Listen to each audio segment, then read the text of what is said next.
National Urdu प्राथमिक शाळा जोगेश्वरी, इयत्ता पहली, विषय मराठी।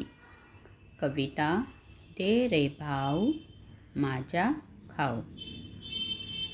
मुलांनो, आज आपण मराठी पाठ्यपुस्तकातून कविता दे रे भाऊ माझा खाऊ शिकूया।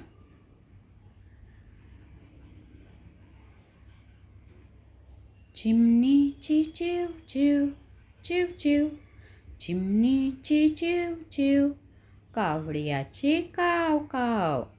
चिमणीची चिव चिव, कावड्याची काव काव, दे रे भाऊ माझा खाऊ, दे रे भाऊ माझा खाऊ। मांजराची म्याव, मांजराची म्याव म्याव, कुत्र्याची भू भू, दे रे भाऊ माझा खाऊ, दे रे भाऊ माझा खाऊ। पोपटाची मिठू मिठू, पोपटाची मिठू मिठू, कोंबड्याची कुकुडकू, दे रे भाऊ माझा खाऊ, दे रे भाऊ माझा खाऊ। कबूतराची गुटरगू, कबूतराची गुटरगू, कोकिळाची कुहू कुहू, दे रे भाऊ माझा खाऊ, दे रे भाऊ माझा खाऊ। मुलांनो, ये जो कविता है दे रे भाऊ माझा खाऊ, तो बच्चों ये जो मुलगा यानी ये जो लड़का आपको तस्वीर में नज़र आ रहा है, इसे भाव यानी भाई कह रहे हैं। ये जो परिंदे और जो आपको ये जानवर नज़र आ रहे हैं, इस बच्चे को ये लोग कह रहे हैं भाव, भाव यानी भाई। और ये लोग कह रहे हैं दे रे भाव यानी हमारे भाई हमें हमारा खाना दो, दे रे भाव माझा खाओ। यानी बच्चों देखिए, जिस तरह से हम बात करते हैं, जिस तरह से अल्लाह ताला ने हमें ज़बान अता फरमाई है और हम बात करते हैं, हम अपनी चीज़ें अपने ख़यालात का इजहार करते हैं और हमें जो चाहिए वो हम कहते हैं, मांगते हैं। बच्चों ठीक इसी तरीके से अल्लाह ताला ने इन परिंदों को और जानवरों को भी ज़बान अता की है और ये भी अपनी अपनी ज़बान और अपनी अपनी बोली के ज़रिए अपनी चीज़ें कहते हैं। तो यहाँ पे हर परिंदा और हर जानवर अपनी बोली कहकर इस बच्चे से अपना खाओ यानी अपना खाना मांग रहा है। तो चलिए बच्चों, एक बार कविता को हम पढ़ते हैं और समझते हैं।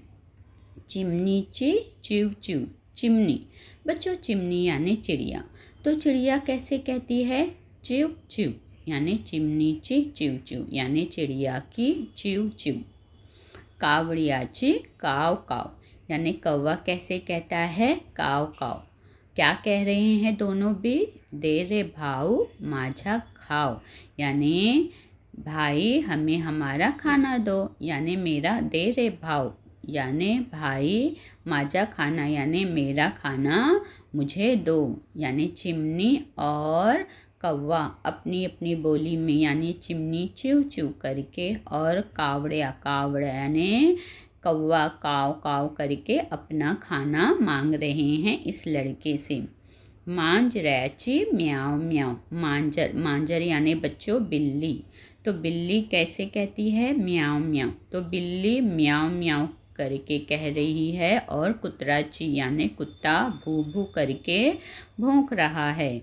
और दोनों भी क्या कह रहे हैं? दे रे भाऊ माझा खाओ यानी हमारे भाई हमें हमारा खाना दो। पोपटाची मिठू मिठू यानी पोपट, तोता कैसे कहता है?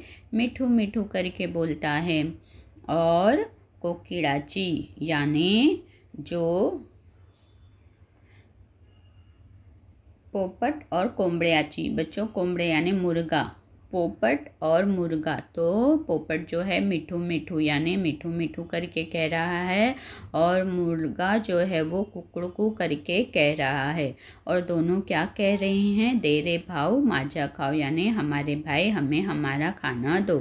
कबूतराची गुटरगू यानी कबूतर कैसे कहता है? गुटरगू करके बोलता है। और कोकिड़ाची यानी कोयल कैसे कहती है? कुहू कुहू करके बोलती है। तो यहाँ पे कबूतर गुटरगू करके और कोकिला यानी कोयल कुहू कुहू करके अपना खाना मांग रहे हैं। दे रे भाऊ माझा खाओ। तो बच्चों, इस कविता के ज़रिए हमें परिंदों और जानवरों की आवाज़ से वाकिफ़ कराया गया है। यानी वो अपनी अपनी ज़बान में अपनी अपनी बोलियों के ज़रिए ये जो बच्चा है उससे अपना खाना मांग रहे हैं। और ये देखिए जो बच्चा है इन सबको जो है क्या दे रहा है? खाओ खाओ यानी खाना। तो ये थी कविता दे रे भाऊ माझा खाओ। अब बच्चों देखिए यहाँ पे है चिमनी। चिमनी यानी इंग्लिश में हम कहते हैं स्पैरो और उर्दू में कहते हैं चिड़िया। फिर है कावड़ा। कावड़ा यानी क्रो और उर्दू में हम कहते हैं कौवा। मांझर। मांझर यानी कैट इंग्लिश में और उर्दू में बिल्ली। फिर कुतरा। इंग्लिश में हम कहते हैं डॉग और उर्दू में हम कहते हैं कुत्ता। फिर है पोपट। पोपट यानी पैरट, उर्दू में हम कहते हैं तोता। कोमड़ा। कोमड़ा यानी कोक, उर्दू में हम कहते हैं मुर्गा। कबूतर। कबूतर यानी पिजिन, उर्दू में कबूतर। कोकिला यानी कुकू, उर्दू में कोयल। तो इस तरीके से बच्चों हमने जानवरों की आवाज़ और जानवरों के नाम मराठी में हमने आज सीखा। धन्यवाद।